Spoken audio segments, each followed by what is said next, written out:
नमस्कार, मैं मनदीप पिलानी और आप देख रहे हैं पंजाब केसरी टीवी। हरियाणा को लेकर आमतौर पर एक कहावत है, देशों में देश हरियाणा जहां दूध दही का खाना।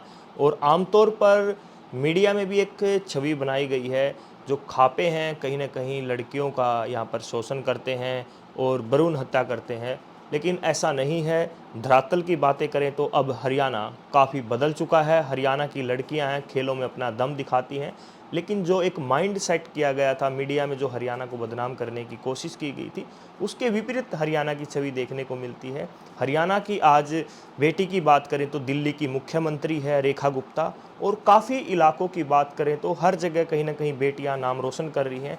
दूसरी तरफ हरियाणा जो बोली है, उसको लेकर भी अच्छी खासी चर्चाएं दूसरे प्रदेश में चलती हैं। एक खड़ूस बोली कहा जाता है। जब हरियाणा का आदमी कहीं बाहर बात करता है तो ऐसा लगता है कहीं ना कहीं ये धमका रहा है, हमें धमकी दे रहा है। और उस बोली में कहीं ना कहीं एक टच गाली का भी आता है। आमतौर पर हम बातचीत करते हैं, हरियाणा का व्यक्ति जब हरियाणा में ही बात करता है तो नहीं पता चलता कि वो गाली दे रहा है। लेकिन कहीं ना कहीं बाहर वो बात कर रहा है तो एक शब्द जब गाली का भी निकलता है, चाहे वो माँ के नाम पर गाली हो, बहन के नाम पर गाली हो, तो कहीं ना कहीं दूसरे व्यक्ति को बुरा लगता है। आमतौर पर अनेक राज्य हैं भारत में और अनेक राज्यों की भाषाएं भी अलग हैं, बोली भी अलग हैं और गालियां भी बदल जाती हैं। हमारे साथ सुनील जागलान हैं, जो बीवीपुर गांव के पूर्व सरपंच हैं। 11 सालों से इन्होंने धरातल पर एक सर्वे किया है और उस सर्वे में कहीं ना कहीं एक रिपोर्ट तैयार की है। 70,000 लोगों का सर्वे इन्होंने इकट्ठा किया है। हर राज्य का अलग अलग सर्वे है। किस राज्य में माँ बहन के नाम पर गालियाँ दी जाती हैं, सुनील से बातचीत करते हैं। सुनील, सबसे पहले तो आपका पंजाब केसरी में स्वागत है। जी, पंजाब केसरी के दर्शकों को मेरी तरफ से राम राम। हरियाणा की बात करें तो हरियाणवी जो बोली है, कहीं ना कहीं एक माँ बहन या अन्य जो गालियाँ हैं वो आमतौर पर बातचीत करते समय सुनाई भी देती हैं। जैसे हम 10 मिनट भी बात करते हैं, 10 मिनट के दौरान कहीं ना कहीं 5-10 गालियाँ निकल जाती हैं। लगभग पता नहीं चलता कि आपने गाली दी है। आप सर्वे कर रहे हैं लगातार, आपने 11 सालों का जो सर्वे है लगातार किया है। किस प्रकार का आपका ये जो कार्य रहा है, कितने वॉलंटियर रहे हैं, सर्वे का किस प्रकार का पैटर्न रहा है? देखिए, जब मैं अपने अब जींद ज़िले के बीबीपुर गांव का सरपंच रहा तो मुझे कभी से जो गाली है या अपशब्द है कभी नहीं सुहाते। तो मैंने मेरे गांव में गाली बंद घर अभियान वर्ष 2014 में शुरू किया था और उस समय कुछ लोगों को जुर्माना भी लगाया था गाली देने के लिए। उसके बाद से मैं मिशन मोड पे इस पे काम करता था, क्योंकि गाँव में किए गए सामाजिक सरोकार और महिला सशक्तिकरण के कार्यों की वजह से जो पूरे देश भर में मेरे कार्यों को सराहा गया, बुलाया गया, तो मेरा जो क्वेश्चनियर होता था और ख़ासकर विश्वविद्यालय और कॉलेज के छात्रों के साथ मेरा जुड़ाव बहुत रहा है, मेरे पास भी आते रहे हैं। तो ये जो चीज़ें हुई तो मैंने गाली को लेकर सर्वे शुरू किया। 2014 में इस सर्वे को हमने शुरू किया और लास्ट ईयर तक हमने एक रिपोर्ट प्रिपेयर की। लोगों को सोच लगता होगा कि हरियाणवी बोली खड़ूस है, नहीं, हरियाणवी बोली बहुत प्यारी है। और आने वाले समय में अगर आप बॉलीवुड में देखोगे, हरियाणवी बोली का वर्चस्व जो है वो सबसे ज़बरदस्त नज़र आने वाला है। हमें सिर्फ एक बात का ख्याल रखना है और वो पूरे भारत के लिए ये है, ये अकेले हरियाणा के लिए नहीं है। वो ये है कि माँ बहन बेटी को लेकर बहुत सारी गालियाँ और अपशब्द बने हुए हैं और हरियाणा में भी वो बहुत मात्रा में दिए जाते हैं। जो दर्शक हैं शायद सोच रहे होंगे कि सुनील जागलान हरियाणा से है तो हरियाणा में देश में सबसे ज़्यादा गाली दी जाती है, लेकिन ऐसा नहीं है। अच्छा। हाँ, देश की जो राजधानी है दिल्ली, उसमें देश में सबसे ज़्यादा प्रतिशत माँ बहन बेटी और अन्य जो प्राइवेट पार्ट हैं उनसे जुड़ी हुई गालियाँ दी जाती है। और इसमें कक्षा 5वीं से लेकर और ओल्ड एज 90-95 ईयर के लोगों को भी शामिल किया गया है। और आप पाओगे कि दिल्ली के अंदर 80% लोग गालियाँ देते हैं। दूसरे स्थान पर हरियाणा का जो बड़े भाई के रूप में जाना जाता पंजाब जो पंजाब। राज्य है, वहाँ पर 78% जो गाली हैं वो दी जाती हैं। उसके बाद जो है संयुक्त रूप से उत्तर प्रदेश और बिहार का जो राज्य है, वहाँ पर माँ बहन बेटी की जो गाली हैं वो दी जाती हैं। उसके बाद राजस्थान का नंबर आता गाली है। भाषा के अनुसार बदल जाती। गाली माँ बहन बेटी और जननांग जो महिला के हैं खासकर उन्हीं को लेकर उनकी लोकल डायलेक्ट भाषा बोली में दी जाती है, लेकिन अर्थ उसी प्रकार का रहता है। मतलब महिला को अपमानित करने वाले शब्दों का ही प्रयोग उसके अंदर सबसे ज़्यादा होता है। और अगर हम छठे स्थान पर देखते हैं तो छठे स्थान पर जो 62% के साथ देखते हैं उसमें हरियाणा का नंबर आता है। लेकिन मैं ये कोई नंबर या रैंक का गेम नहीं है। यहाँ अगर 1% भी माँ बहन बेटी की गाली दी जाती है तो वो बहुत बुरा है। लेकिन अभी तो अगर हम देखें पूरे देश के अंदर, अगर हम आज के समय औसत निकालते हैं तो पूरे देश का गाली देने का औसत 55% है। यानी देश की आधी से ज़्यादा जो आबादी है वो माँ बहन बेटी की गाली या अन्य जननांग से जुड़ी हुई जो गाली है वो देते हैं। इस सर्वे में आपने पाया कि बाप के नाम की भी गाली दी जाती हो या नहीं, हमारा वैसे तो गाली ही था। गाली के अंदर जो वीमेन सेंट्रिक कस वर्ड्स थे उसी की अधिकता पाई गई है। बाप को लेकर वैसे कोई किसी को चिढ़ाने के लिए कोई पर्टिकुलर शब्द बना लिया और कह दिया, लेकिन वो बहुतायत या उस तरीके की प्रसिद्धि या लोगों की जुबान पर नहीं चढ़ पाया है। सबसे ज़्यादा जो और ये नहीं है कि इसमें सिर्फ पुरुष ही गालियाँ देते हैं, इसके अंदर महिला भी गालियाँ देती हैं। तो हमने जो सर्वे किया उसमें नॉर्थ ईस्ट के एरिया को भी शामिल किया। अब नॉर्थ ईस्ट की लोकल डायलेक्ट अलग है। भारत तो इतनी विभिन्नताओं का देश है जहाँ अनेकों प्रकार की बोलियाँ और भाषाएं बोली जाती हैं, लेकिन लास्ट में एक चीज़ जो सभी भाषा और बोलियों में कॉमन पाई जाती है, अगर वो दिल्ली में सबसे ज़्यादा है तो नॉर्थ ईस्ट में चाहे वो 15% तक पहुंच जाती है, 18% तक पहुंच जाती है, लेकिन ऐसे गलत शब्दों का प्रयोग वहाँ पर भी उसी प्रकार से होता है। लगातार आपने सर्वे किया, वॉलंटियर किस प्रकार रखे आपने? विद्यार्थी थे या ट्रेन किए गए थे? किस प्रकार का सर्वे रहा? मैं जब सरपंच रहा मेरे पास अनेकों विश्वविद्यालय के छात्र छात्रा, कॉलेजेज, IITs, IIM के आते रहते थे। तो वो बहुत आते थे। तो लास्ट में मैंने उनको यही कहा कि आप अपने जगहों से ही काम करो और आपको हमारी पंचायत से जो लिखवा कर लेना है वो हम दे सकते हैं। उसके बाद सेल्फी विद डॉटर फाउंडेशन जो आज के दिन भारत और नेपाल में काम कर रही है, तो इसके अंदर बहुत सारे हज़ारों जो छात्र छात्राएं हैं वो एज ए वॉलंटियर काम करते हैं। तो हम उन सभी को सर्टिफाई करते हैं, उन सभी को वर्क एक्सपीरियंस देते हैं। तो हमने कहा कि ये ज़रूरी नहीं है कि आपको मेरे पास आना पड़ेगा, हम सिंपल गूगल मीट करते हैं, हम आपको साइन करेंगे वर्क, और आपको हमारे विषयों से जुड़े हुए अनेकों प्रकार के जो सर्वे या सामाजिक काम है, अगर आप उनसे जुड़ के जितने समय में करेंगे उतने ही समय का आपको अनुभव प्रमाण पत्र दिया जाएगा। तो लगातार बात करें, आपने सर्वे निकाला है, गालियाँ किस राज्य में किस प्रकार दी, एक बार चार्ट दिखाने का काम करेंगे कि किस प्रकार आपने सर्वे किया है। मेरे सहयोगी को कहूँगा कि एक बार इसको जूम करके दिखाया जाए और आप देख सकते हैं साथियों, हर राज्य का अलग अलग आंकड़ा सामने आया है। हरियाणा का 62% है, राजस्थान का 68 है, दिल्ली में सबसे ज़्यादा गालियाँ दी जाती हैं। हालांकि ये भी हो सकता है दिल्ली देश की राजधानी है और आसपास के जितने भी राज्य हैं उनके लोग वहाँ पर रहते हैं, तो कहीं ना कहीं जो संख्या है क्षेत्र के हिसाब से संख्या ज़्यादा है दिल्ली की, तो ये कारण भी मान सकते हैं सुनील, जैसे संख्या ज़्यादा है। बात करें हरियाणा का क्षेत्रफल ज़्यादा है और हरियाणा में 2.5 से 3 करोड़ संख्या बताई जाती है और अकेले दिल्ली में ही 2.5-3 करोड़ जनसंख्या बताई जाती है। कारण जनसंख्या तो अब अगर आप उत्तर प्रदेश में आओगे तो जब पॉपुलेशन बड़ी हो जाती है तो हम इसमें यूं क्यों सोचे, उसमें सही होने की संभावना भी ज़्यादा हो जाती है ना एक प्रकार से। लेकिन नहीं, ये एक प्रकार का गाली देना मानसिक रोग होता है, और गाली देने की जिसकी आदत हो जाती है वही उसकी लेगेसी में चली जाती है। मैं तो ये मानता हूँ किसी ने भी गाली सीखी होगी तो पहले अपने परिवार में किसी से सुनी, फिर वो स्कूल में गए, स्कूल में जाने के बाद उसने अपने सहपाठियों के बीच में बोला, फिर वो सीख कर अपने परिवार ले गया। तो इस तरीके से ये जो सारा सिस्टम है वो चला है। और इसके लिए हम ये भी करते हैं, हमारा ये जो कैंपेन है गाली बंद घर, इसमें हम चार्ट भी लगाते हैं घरों में, गाली बंद घर चार्ट। और गाली बंद घर चार्ट में आपको आपकी मॉनिटरिंग या तो खुद करनी होती है या परिवार के लोग। तो इसमें काफ़ी सारे हज़ारों लोगों ने इस चार्ट को अपनी ज़िंदगी में लाया है और वो मॉनिटरिंग करते हैं।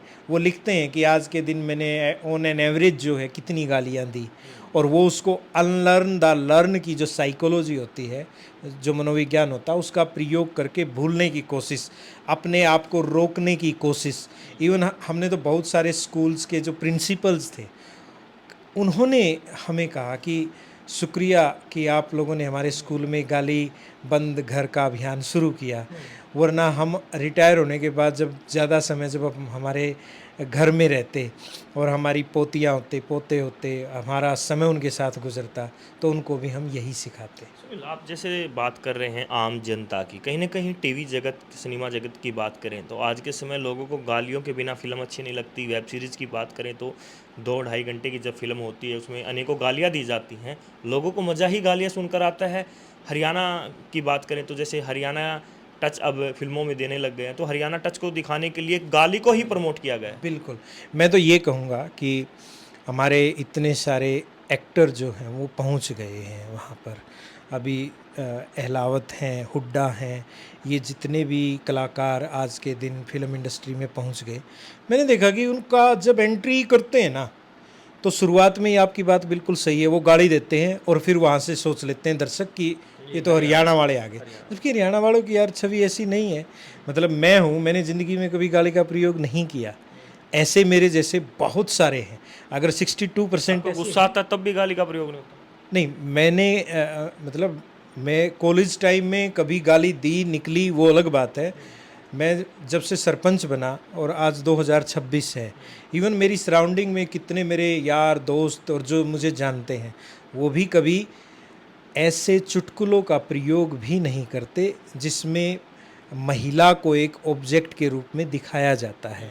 ये जब ऐसा होता है ना, तो मैं खुद को बड़ा गर्वित हरियाणवी समझता हूँ, क्योंकि हमारी बोली में गाली का प्रयोग नहीं होता था। ये बाद में बाहर से, हम यूँ कहें, बाहर से लाई गई चीज़ों को हमारी बोली में शामिल कर दिया। हमारी बोली बड़ी प्यारी है और आने वाले समय में छाने वाली है। तो सभी हरियाणा वासियों से मेरा तो अनुरोध है कि हम माँ बहन बेटी की गाली के बगैर की जो बोली है, उससे हमारी हरियाणवी बोली को गर्वित करें। आप जैसे गाली बंद घर की बात कर रहे हैं, ये जो आपका प्लान है, सर्वे आपने पूरे भारतवर्ष का लिया है, तो गाली बंद घर आप पूरे भारत में लेके चलेंगे या केवल हरियाणा में? मैं आज के दिन देश भर में काम करते हैं, तो आप देखिए कि कितनी सारी ग्राम पंचायतें जिनके साथ मैं काम करता हूँ, उसमें 2 थीम होती है, महिला हितैषी पंचायत, बाल हितैषी पंचायत। तो दोनों के अंदर हमने गाली बंद घर अभियान को एक क्रियाकलाप के रूप में शामिल करवा दिया गया है। अब जब मैं यूनिसेफ में बाल हितैषी पंचायत, महिला हितैषी पंचायत की ट्रेनिंग देता हूँ, चाहे मैं मध्य प्रदेश में दे रहा हूँ, तो मैंने एक क्रियाकलाप के रूप में उस चीज़ को जोड़ दिया है। तो मुझे लगता है कि जिस तरीके से मुझे बुरा लगा, मैं 2 बेटियों का पिता हूँ, और इसलिए नहीं कि गाली नहीं देता कि मैं बेटियों का पिता हूँ। मुझे लगता है कि अगर मेरे मुंह से माँ की गाली निकलती है, तो किस चीज़ का मदर्स डे मनाते हैं हम, किस चीज़ की बहन दूज मनाते हैं, किस चीज़ का रक्षाबंधन मनाते हैं। तो हमें अपनी भाषा को शुद्ध करना पड़ेगा और समझना पड़ेगा, और अपने बच्चों को इस मानसिक रोग से बचाना पड़ेगा। लेकिन देश के नेताओं की बात करें तो भरी रैलियों में देखते हैं, कई बार संबोधित करते हुए जनता को दूसरे नेता पर कटाक्ष करते हैं, तो उनके मुंह से भी गालियां निकल जाती हैं। हालांकि लाइव जो विधानसभा सत्र चला होता है, उस दौरान भी कई वाक्य देखने मिलते हैं काफ़ी राज्यों में, जब गालियां दे देते हैं नेता एक दूसरे को, जब आक्रोशित होते हैं एक दूसरे के प्रति। इसमें मैं ये कहूँगा कि जब भूख लगती है, तो आदमी सोचता है कि मेरा पसंदीदा भोजन मुझे मिल जाए, और वो फिर उसका भोजन करना चाहता है। मुझे लगता है कि जो मैंने पाया है, जो मैंने शब्द विज्ञान से पाया है, वो ये है कि इसी प्रकार दिमाग का जो भोजन है, जिन लोगों का दिमाग का भोजन गाली है, वो लोग गाली देते हैं, और वो अकेले में भी देते हैं। इसमें एक दूसरा सर्वे हम आगे दिखाएंगे, उस पे हमारा काम चल रहा है कि किस प्रोफेशन के लोग, वो नेता हैं, एडवोकेट हैं, पुलिस वाले हैं, सफाई कर्मी हैं, डॉक्टर्स हैं, कॉरपोरेट वाले हैं, टीचर हैं, या कोई भी अन्य है, सबसे ज़्यादा गालियों का प्रयोग कौन करते हैं। ज़्यादातर पुलिस महकमे की बात करें तो पुलिस वाले ज़्यादातर गाली देते हुए हम देखते हैं। जब कोई मामला आ जाता है पुलिस के पास, तो थाने का जो माहौल रहता है गाली के बिना नहीं चलता जब किसी से पूछताछ करते हैं या कोई और मामला होता है? हाँ, हमने भी सर्वे के रूप में मतलब बहुतों से ऐसी बात सामान्य लोगों से भी की है कि उनका एक्सपीरियंस अदालत का क्या रहा है, पुलिस का क्या रहा है, अस्पताल का क्या रहा है, स्कूलों में क्या रहा है। तो मुझे लगता है कि देखो वो भी किसी न किसी पाठशाला से ही आए हैं। जो औपचारिक गैर औपचारिक शिक्षा लेकर वो पहुंचते हैं वो उनके दिमाग में पहले से होता है। और कुछ मूर्ख व्यक्तियों ने कहा है कि इस गाली देने से एक प्रकार से मन शांत हो जाता है। तो ये गलत प्रकार की साइकोलॉजी जिन लोगों ने, या दोस्ती पक्की हो तभी होती है जब गाली दी जाती है, गाली के बगैर तो दोस्ती पॉसिबल भी नहीं है।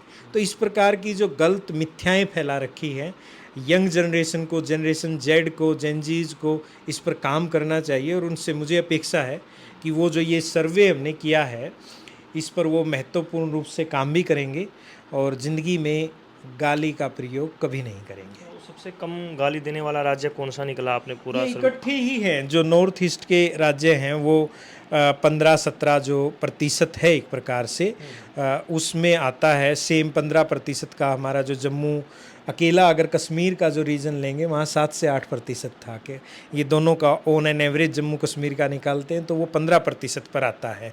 और नीचे की तरफ भी हम यूँ सोचें कि साउथ में, दक्षिण भारत में गालियाँ नहीं दी जाती, ऐसा नहीं है। मतलब महाराष्ट्र स्टेट भी 58% पे खड़ा है, 35 पे खड़े हैं, 44 पे कर्नाटक खड़ा है, आंध्र प्रदेश 39 पे है, तमिलनाडु 44 पे है। तो कोई ऐसा प्रदेश नहीं है जहाँ पर गाली नहीं दी जाती है। लगातार बात करें तो प्रधानमंत्री आपके कार्यों की सराहना करते हैं, लगातार मन की बात हो या अन्य जगह पर आपका कार्य जिक्र होता है। भाजपा नेताओं की बात करें तो वो भी कहीं ना कहीं गुणगान करते हैं कि भाई सुनील जागलान अच्छा काम कर रहा है। तो आप क्या उम्मीद लगते हैं प्रधानमंत्री इस कार्य की भी सराहना करेंगे, मन की बात में लेंगे इस एपिसोड? हाँ, मन की बात का तो वो देखो अ, हो सकता है कि किसी दिन इसके बारे में वो ज़रूर बोलेंगे, लेकिन एक बार जब उन्होंने सुझाव मांगे कि लाल किले की प्राचीर से क्या बोला जाए, तो क्योंकि हम काफ़ी समय से इस पर काम कर रहे हैं, तो आप 15 अगस्त 2022 के उनके लाल किले की प्राचीर से भाषण को सुनिएगा। तो उस समय जो उन्होंने सुझाव मांगे थे तो सुझाव मैंने भी भेजे और मैंने मेरी लड़कियों से भी पोस्ट कार्ड भिजवाया। तो प्रधानमंत्री ने लाल किले की प्राचीर से बोला कि माँ, बहन, बेटी से जुड़े हुए अपशब्दों को कभी नहीं बोलना चाहिए।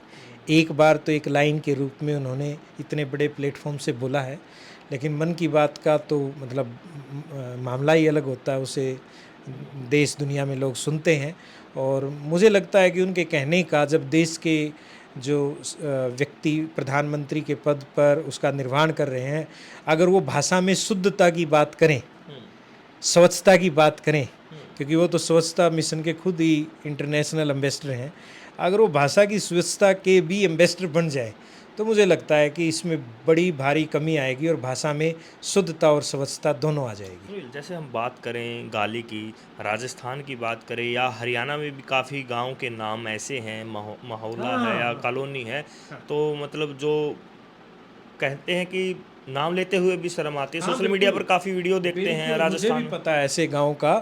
राजस्थान के अंदर हैं, उत्तर प्रदेश के भी अंदर हैं, मध्य प्रदेश में भी हैं, बिहार में भी हैं। ये काम है ना असल में जो राज्य सरकारों में पंचायती राज विभाग आज के दिन हर राज्य के अंदर हैं, महिला एवं बाल विकास विभाग है। तो ये काम शुरुआती तौर पर ही सरकार के द्वारा जब बन जाती हैं, हमने भी कई बार लिखा है, तो शुरू में ही वो लोग खुद कुंठित महसूस करते हैं कि यार हमारे गांव का नाम कहाँ पर कैसे बताएं, बिल्कुल इस प्रकार से। तो ऐसा करना सबसे ज़रूरी काम है। और क्योंकि आपने फिर से इस बात को रिकॉल कर दिया, इसके लिए शुक्रिया। मैं इस पर पहले सिर्फ लिखने में काम किया, इसको एक मिशन रूप में काम करें कि देश के 6,50,000 गाँव के किसी भी निवासी को कभी भी अपने गांव का नाम लेते वक्त शर्म झिझक महसूस ना हो। ये थे हमारे साथ सुनील जागलान, बीबीपुर गांव से निकलकर आज देश भर में अनेकों कार्य कर रहे हैं। सेल्फी विद डॉटर इनका संगठन है, उसके तहत अनेकों काम इन्होंने अभी तक किए हैं। गाली बंद घर, अब एक नया अभियान इन्होंने शुरू किया है। हर घर में ये चाहते हैं कि जो माँ और बहन के नाम पर गालियाँ दी जाती है वो बंद हो, क्योंकि समाज में आने वाली पीढ़ी को हम क्या दे रहे हैं वो भी एक सबसे बड़ा सवाल है। अगर हम एक घर का माहौल अच्छा रखेंगे तो कहीं ना कहीं आने वाली पीढ़ियाँ भी कुछ हमसे सीखेंगी। जींद से पंजाब केसरी के लिए मैं मनदीप पिलानिया। हमसे जुड़े रहने के लिए हमारे YouTube चैनल को सब्सक्राइब करें और नई वीडियो की नोटिफिकेशन के लिए बेल आइकॉन को दबाएं। अगर आप ये वीडियो Facebook पर देख रहे हैं तो लाइक जरूर करें और ज्यादा से ज्यादा शेयर करें। धन्यवाद।